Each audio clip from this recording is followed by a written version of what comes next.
Today we will be looking at the official, unofficial national dish of Guyana.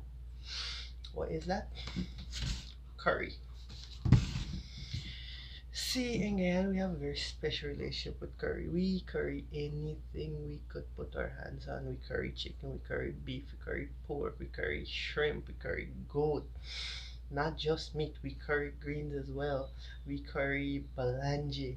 And the weirdest part, we even curry mango.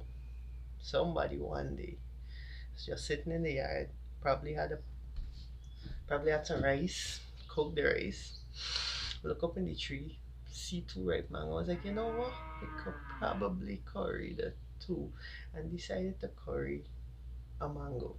So let's look at curry. Well, curry was brought to Guyana due to East Indian. It's an Indian dish, and due to the spice trade, since back in every year was spice trade. Sorry, teachers that teach me history, I can't remember dates for these things right now. But yeah, due to spice trade, in these Indian spices and curry was brought all across the world, and as a result, curry is a very prominent thing in many places. And depending on where you are, curries vary a lot. For example, in Britain, curries in Britain are very different from curries in the Caribbean because a main component of curry in Britain is cream. They use cream as a thickener to their curries. There's also Taiwanese cuisine. Taiwanese cuisine has, well, I'm not sure how familiar you would be with it, but it's Thai curry, Thai green curry. And the main ingredients in that is coconut. They use coconut milk as a thickener and kaffir lime leaves. They use that to make their paste, as well as in the curry itself, they use it whole. And then, of course, again in the Caribbean, our curries, what distinguishes our curry is it almost always, with the exception being with fish, almost always have potatoes. We use green seasoning as well. We mix green seasoning with our garlic to usually make a green seasoning garlic paste in our curries, and we add fresh herbs at the end. Almost always with our curry, we add fresh herbs such as shallot and celery at the end of cooking. In various parts of India, there is a lot of regional variations with curry as well. One of the main techniques I've noticed from a lot of YouTube videos and online blogs and some cookbooks is with Indian cuisine, one of the main things they do is they mix both whole and ground spices when making their curries.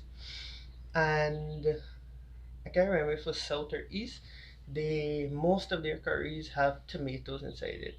So there's basically three main components of a curry. There is the curry base. That is whatever it is that you're currying. Are you currying a fish, chicken, some sort of meat? Are you currying a vegetable? That is the base. That is the body of the curry itself. Second component is garlic. Most curries usually have a quote unquote curry paste, and this almost always involves garlic, ginger. You can't see it, just come out of the fridge. Ginger and various other aromatics. And the blend component that makes curry is the spices. Various parts of the world use various different spices based on what's available to them.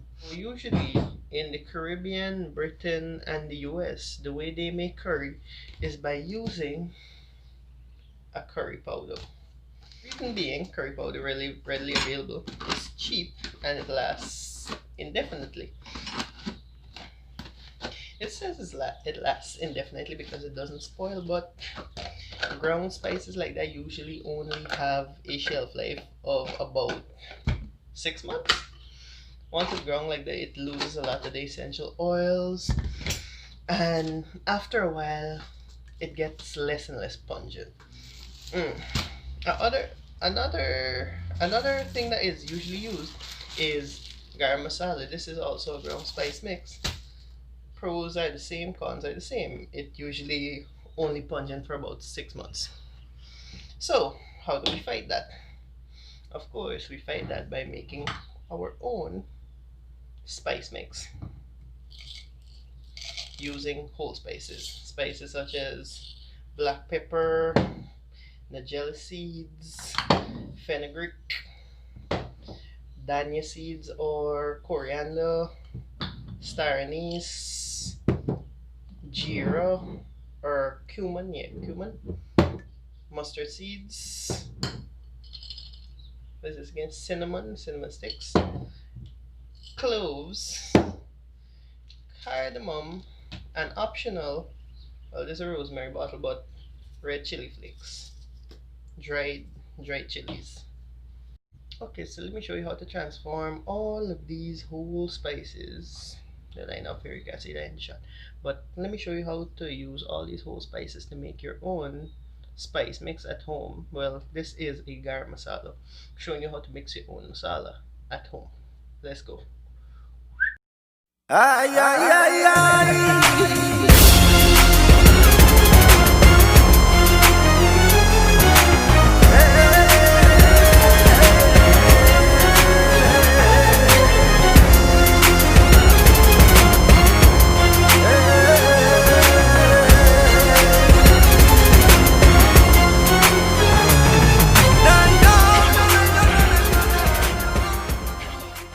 Okay, guys, sorry for the long intro today, but I found the history of curry quite interesting and decided to rant about it a bit.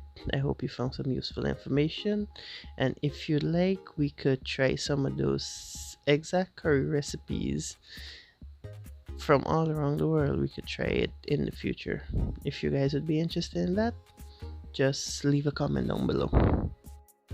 Okay, so for this masala mix, we have 4 tablespoons of dhanya seeds or coriander, 4 teaspoons of geera or cumin seeds, 2 teaspoons each black pepper, cardamom, and fenugreek, followed by 8 cloves, 8 whole cloves, and about a 3 centimeter piece of cinnamon stick. If you also have it, I would recommend using 2 teaspoons of black cardamom as well as 2 to 3 bay leaves in this mix as well. I know this isn't a good angle, but what we're doing here is on a low flame. In a canary, we are lightly toasting the spices to unlock some of those essential oils.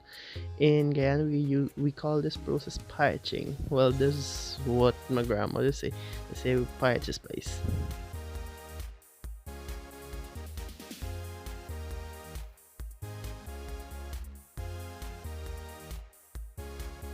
After you've lightly toasted the spices, set aside and let cool completely before moving on to the next step, which is obviously next step is grinding your spices. If you couldn't figure it out, get help. So yes, we're about to grind spices. What's weird about this spice grind was like a day or two before Christmas, I just went over to grandmother's house. I just saw this blender with this exact spice grinder attached. I was like, wait, Grands, does a spice grinder?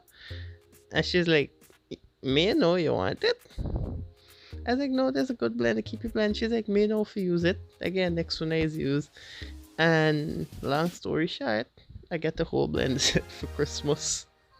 And to make sure our masala mixes has an even consistency, we'll pass it through a fine mesh sieve to catch any of the thicker, not fully ground particles. And if there's a lot, you could easily throw it back into the blender and keep blending it, and then pass it through the sieve again later. So what happened here is earlier in the recipe I forgot to add about 2 teaspoons worth of nutmeg, so I end up had to freshly grate about 2 teaspoons worth of nutmeg in at the end of the process and mixing it to form my mixed masala recipe.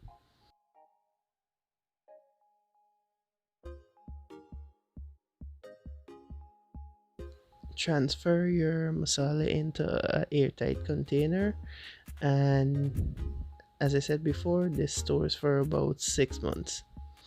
It stores indefinitely, but 6 months to keep maximum flavor.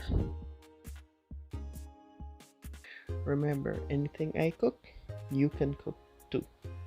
So, guys, please like, comment, share, and subscribe on the video so we can get this thing going.